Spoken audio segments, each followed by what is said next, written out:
Hello friends, welcome to Priyadarshini food court. ఈరోజు మేము సగ్గుబియ్యం వడియాలు చేయబోతున్నాము. చాలా టేస్టీగా ఉంటాయండి.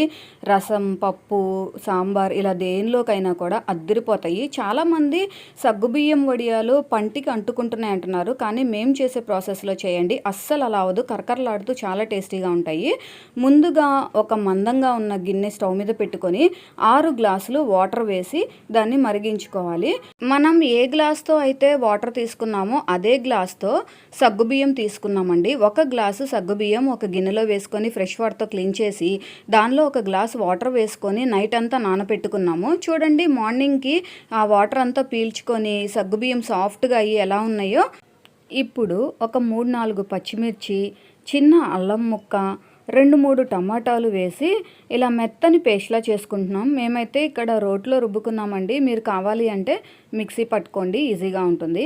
ఇంకా ఎవరైనా మన ఛానల్ చూస్తున్న వారు Priyadarshini food court channel subscribe చేసుకోకపోతే వెంటనే సబ్స్క్రైబ్ చేసుకోండి.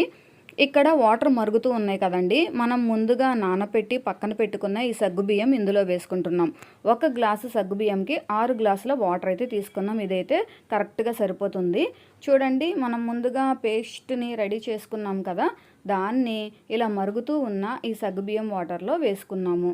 అడుగు కొంచెం మందంగా ఉండే గిన్నె తీసుకుంటే మనకి ఈ అడుగు పట్టకుండా ఉంటుంది.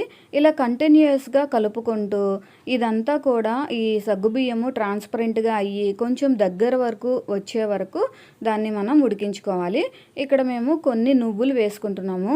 అసలు ఈ నువ్వులు వేయటం వలన ఎంత టేస్ట్ వస్తుందో మాటల్లో చెప్పలేమండి. మంచి టేస్ట్ వస్తుంది. రుచికి తగినంత సాల్ట్ వేసుకుంటున్నాము. కొంచెం జీలకర్ర కూడా వేసుకుంటున్నాము.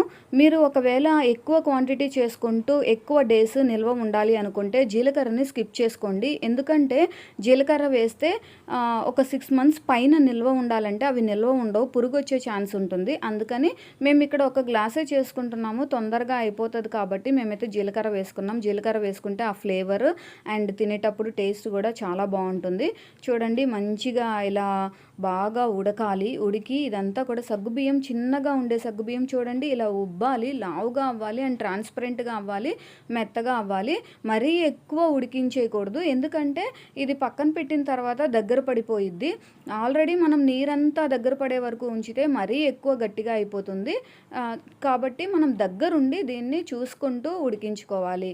ఇక్కడ మనం టమాటో కూడా యాడ్ చేసుకున్నాం కదా, తినేటప్పుడు ఆ టమాటో ఫ్లేవర్ క్లియర్గా తెలుస్తూ ఆ అల్లం, పచ్చిమిర్చి ఆ ఘాటు తెలుస్తూ సూపర్ టేస్టీగా ఉంటాయండి. ఇప్పుడైతే స్టవ్ ఆఫ్ చేసి దీన్ని కొంచెం సేపు పక్కన పెట్టుకుంటున్నాము. ఎందుకంటే ఈ సగ్గుబియ్యము వడియాలని మనం కవర్ మీద మాత్రమే వేసుకోవాలి. క్లాత్ మీద వేస్తే అస్సలు రావు. కవర్ మీద వేసేటప్పుడు మరీ వేడిగా వేయకూడదు కాబట్టి కొంచెం సేపు పక్కన పెట్టుకున్నాము. ఇది కొంచెం గట్టి పడింది. ఇప్పుడు చక్కగా మనము కవర్ని ఎండలో నీట్గా పరుచుకొని నీట్గా ఇట్లా మనకి నచ్చిన షేప్లో రౌండ్గా వచ్చేలాగా ఒక స్పూన్ తోటి ఇలా వడియాలు కొంచెం దూరంగా వేసుకోండి.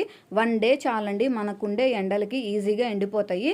ఈవినింగ్కి మనం ఈ కవర్ నుంచి ఈ వడియాల్ని తీసేసి ఒక బేషన్లో కానీ ప్లేట్లో కానీ వేసుకొని నెక్స్ట్ డే కూడా ఎండలో పెట్టుకుంటే ఇంకా మంచిగా కరకరలాడేలాగా బాగా గట్టిగా ఎండుతాయి. 1 dayలోనే మనము వీటిని కవర్ నుంచి సపరేట్ చేసి ప్లేట్స్లోకి ట్రాన్స్ఫర్ చేసుకోవాలి. లేదంటే ఈ కవర్కి అంటుకుపోయి ఒక 2-3 రోజులు అలాగే ఉంచేసారనుకోండి, ఇంకా అవి సపరేట్ చేయడానికి రావు. కాబట్టి 1 day చాలు. దాన్ని సపరేట్ చేసుకొని ఈ బేషన్లో వేసుకొని నెక్స్ట్ డే కూడా ఎండలో పెట్టుకుంటే ఎక్కడ తేమ అనేది లేకుండా బాగా ఎండుతాయి. చూడండి, ఇక్కడ మేము ఒక 2-3 రకాల వడియాలు అయితే పెట్టుకున్నాము. ఒకటి ఏంటంటే అల్లం, పచ్చిమిర్చి పేస్టు, నువ్వులు, జీలకర్ర వేసి పెట్టుకున్నాము. ఇంకొకటి ఏంటంటే అల్లము, పచ్చిమిర్చి, కరివేపాకు పేస్ట్ వేసి అందులో కొంచెం నువ్వులు కూడా వేసి వడియాలు పెట్టుకున్నాము. ఇంకొక దానిలో టమాటా, అల్లం, పచ్చిమిర్చి పేస్ట్ వేసి నువ్వులు వేసి జీలకర్ర వేసి పెట్టుకున్నాం. ఇలా రకరకాలుగా మనము డిఫరెంట్ ఫ్లేవర్స్ తోటి వడియాలు పెట్టుకుంటే ఇయర్ మొత్తం కూడా నిల్వ పెట్టుకోవచ్చు. అండ్ ఎప్పుడు కావాలంటే అప్పుడు వీటిని ఫ్రై చేసుకొని స్నాక్స్లా తినొచ్చు. రసం, పప్పు, సాంబార్ ఇలా దేనిలోకి వేసుకొని తిన్నా చాలా టేస్టీగా ఉంటుంది. అండ్ ఇవి సగ్గుబియ్యం అస్సలు పంటికి అంటుకోవడమే లేదండి, కరకరలాడుతూ సూపర్ టేస్టీగా ఉన్నాయి. మేము చేసే ప్రాసెస్లో మీరు ఎప్పుడు చేసినా కూడా ఈ సగ్గుబియ్యం వడియాలు చాలా టేస్టీగా వస్తాయి.